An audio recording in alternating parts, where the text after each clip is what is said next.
Good morning, students. Today I am going to explain the next topic, that is chemical properties of alkali metals. Chemical properties of alkali metals. Group first elements are known as alkali metals, and we already talked about the atomic properties, physical properties, position of alkali metals. Now the next topic, chemical properties of alkali metals. Okay. So in the atomic property, I have already discussed you, that is atomic size and ionization enthalpy. Okay. And the atomic, you know that atomic size of the alkali metals are large in comparison to the other elements of the periodic table, because these are the most electropositive elements. Okay. And due to their high atomic size, the ionization enthalpy is very low. Okay. So they represent different types of chemical properties, means different types of chemical reaction. So the region given here, what is the chemical properties of the alkali metals? The alkali metals are highly reactive. Alkali metals बहुत ज़्यादा क्या होते हैं, reactive होते हैं. क्यों होते हैं? Due to their large size, इनकी एटॉमिक साइज बहुत ज़्यादा होती है, और साथ ही साथ इनका आयनाइजेशन एंथैल्पी क्या होगा, जब आयनिक साइज बड़ी होगी तो आयनाइजेशन एंथैल्पी क्या होगा, लो होगा. The reactivity of these metals increases down the group, और उनकी रिएक्टिविटी क्या होगी, ग्रुप में टॉप टू बॉटम जाने पे क्या होगी, बढ़ेगी. अगर हम बात करें lithium, sodium, potassium, rubidium, caesium, तो रिएक्टिविटी क्या होगी, टॉप टू बॉटम जाने पे इंक्रीज होगी, तो यही होगा इसका रिएक्टिविटी का. ओके. ये मोस्ट हो जाएगा, ये लिस्ट हो जाएगा. ओके. अब इसमें हम देखेंगे first reaction, chemical reaction, reactivity towards the air. Air के लिए इसकी क्या रिएक्टिविटी होती है एलिमेंट्स की, और you know that in the air oxygen is present, so reaction with oxygen. When lithium react, all the alkali metals form the oxide, but these oxides are different. Some oxides, some peroxides, and some superoxides. That is, when lithium react with oxygen, lithium oxide is obtained, Li2O, lithium oxide is obtained, and sodium react with oxygen to form sodium peroxide, Na2O2. Okay.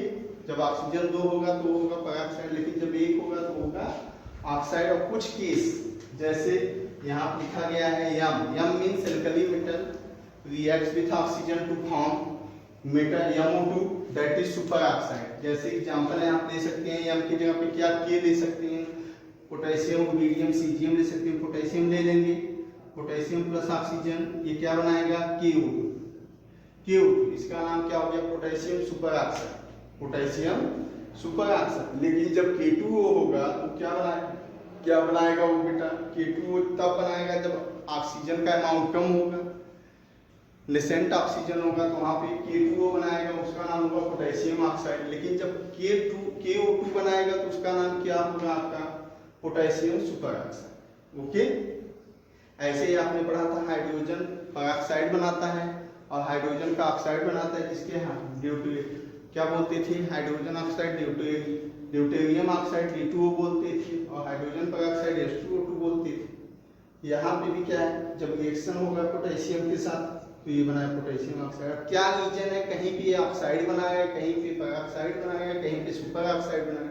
What is the main reason of the alkali metals, that when they react with the air to form different types of oxides. And you know that reactivity of the alkali metals increases from top to bottom due to their large atomic size and low ionization enthalpy. The main reason of the formation of different types of oxides in lithium oxides and peroxides, superoxides, because of their various oxidation state.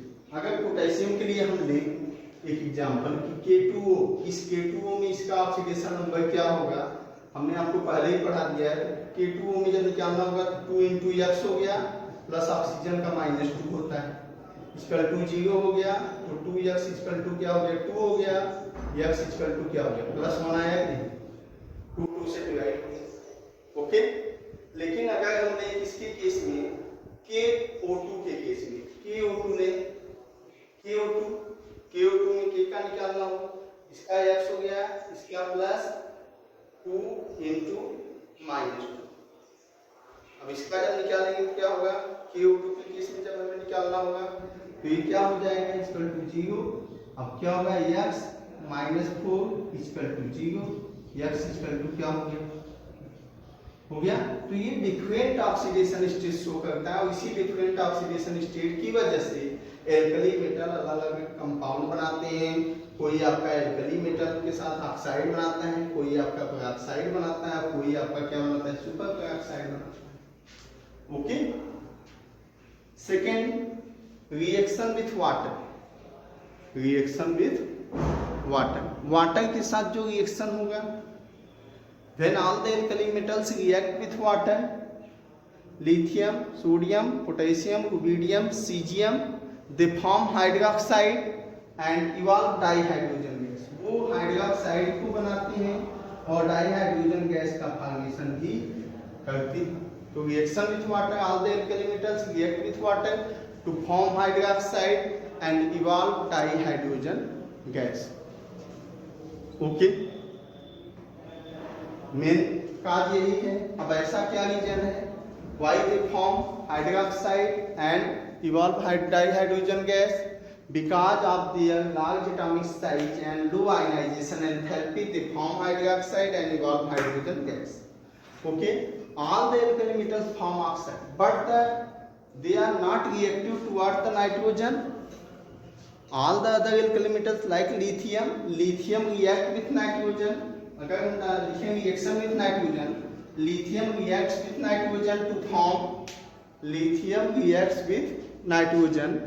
form lithium nitride। It is only one alkali metal which reacts with nitrogen, but all the alkali metals react with oxygen to form different types of oxides। So the reactivity of these alkali metals are highly reactive, so they kept always in the kerosene ion। इसीलिए इनको kerosene oil में रखा जाता है। Question पूछा जाता है why the alkali metals are kept in kerosene oil, because of their high reactivity, and this high reactivity is due to the large atomic size and low ionization enthalpy। The atomic size of the alkali metals increases from top to bottom, and due to which the ionization enthalpy of the alkali metal decreases from top to bottom। alkali metal में cesium का सबसे ज्यादा atomic size होगा तो उसकी ionization enthalpy सबसे कम होगी, और जिसकी आयनाइजेशन एंथैल्पी कम होगी और एटॉमिक साइज सबसे ज्यादा होगा उसकी रिएक्टिविटी भी ज्यादा होगी। मतलब वाटर के साथ अगर रिएक्शन को लिया जाए तो वाटर के साथ सबसे तेजी से रिएक्शन कौन करेगा, सीजियम के बाद क्या करेगा आपका रुबिडियम के बाद पोटेशियम के बाद सोडियम के बाद lithium. Okay, understand. And different types of these superoxides used in the formation of different types of fertilizers and different types of chemical compounds which are useful for the human। Okay, so in this topic we talk about the alkali metals, S block elements, atomic properties of the alkali metals, physical properties of the alkali metals, and also chemical properties of the alkali metals। So watch the video carefully and revise it। If any doubt then call me and ask me। Okay, thank you।